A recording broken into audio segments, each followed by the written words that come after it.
Et l'histoire de la résistance iranienne, Madame la Présidente, l'histoire de cette résistance que vous animez, et que vous animez avec autant de force et de conviction, je le dis sans la moindre flagornerie, et c'est l'opération du 17 juin 2003. C'est une opération dont nous devons avoir clairement honte, il faut le dire, parce que c'est une opération qui mobilise des moyens considérables, les moyens les plus considérables jamais mobilisés depuis la grande rafle du Veldiv en 1942, avec plus de 1500 policiers, toutes les unités d'élite, excusez du peu, pour appréhender 164 personnes, parmi lesquelles une forte minorité, sinon une majorité de femmes.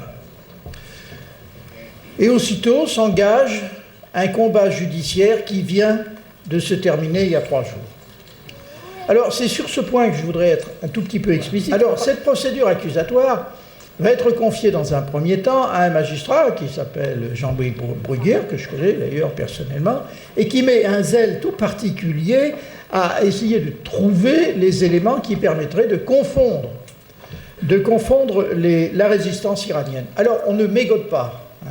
Des moyens considérables sont mis en œuvre. La perquisition est une perquisition comme ça ne s'est jamais vue, jusqu'à démolir la piscine du docteur Rajavi, comme s'il avait caché je ne sais quoi sous les dalles ou le ciment de sa piscine. On cherche, on ne trouve pas, mais enfin on saisit de l'argent, parce qu'évidemment, quelle est l'organisation qui vit sans argent? Alors on saisit certaines sommes d'argent et on saisit 200 ordinateurs. Alors 200 ordinateurs, pour dépouiller 200 ordinateurs, il faut quand même des moyens. Les moyens les plus considérables sont mis en œuvre, et pendant des années, la machine judiciaire va en quelque sorte investiguer, cracher. Elle va quand même connaître très vite un premier échec. Un certain nombre de mesures d'expulsion ont été prononcées à l'encontre de quelques citoyens iraniens, membres du CNRI, et on les renvoie, on envisage de les expulser du territoire national. Mais la première justice qui ose défier le pouvoir, c'est la justice administrative. C'est une justice qui, en France, est constituée de juges qui sont enfin tous les juges sont des fonctionnaires, mais qui sont soumis au principe d'autorité, qui sont dans des tribunaux administratifs, des cours administratifs d'appel, puis le Conseil d'État. Et sans barguigner, sans hésiter, le tribunal administratif de Pontoise commence à annuler systématiquement des procédures. Pas une de ces expulsions ne sera exécutée. Alors, c'est un hommage qu'il faut rendre à la justice administrative, car pour être un juge administratif, il dépend du ministre de l'Intérieur, hein, son avancement en dépend. Je me permets de signaler, aux ceux qui l'oublieraient, que le ministre de l'Intérieur de l'époque, il s'appelle Nicolas Sarkozy. Bon. Mais c'est un simple détail, je dis ça pour l'anecdote. Alors, ensuite, évidemment, on va rechercher, on va essayer de trouver des éléments. On n'en trouve pas.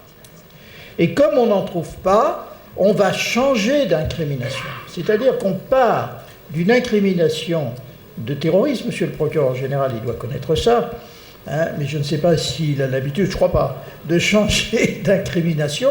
On part d'une incrimination de terrorisme, on passe à une incrimination de bande organisée, et puis on passe ensuite à des incriminations de blanchiment d'argent, et à chaque fois, on bute, on ne trouve rien.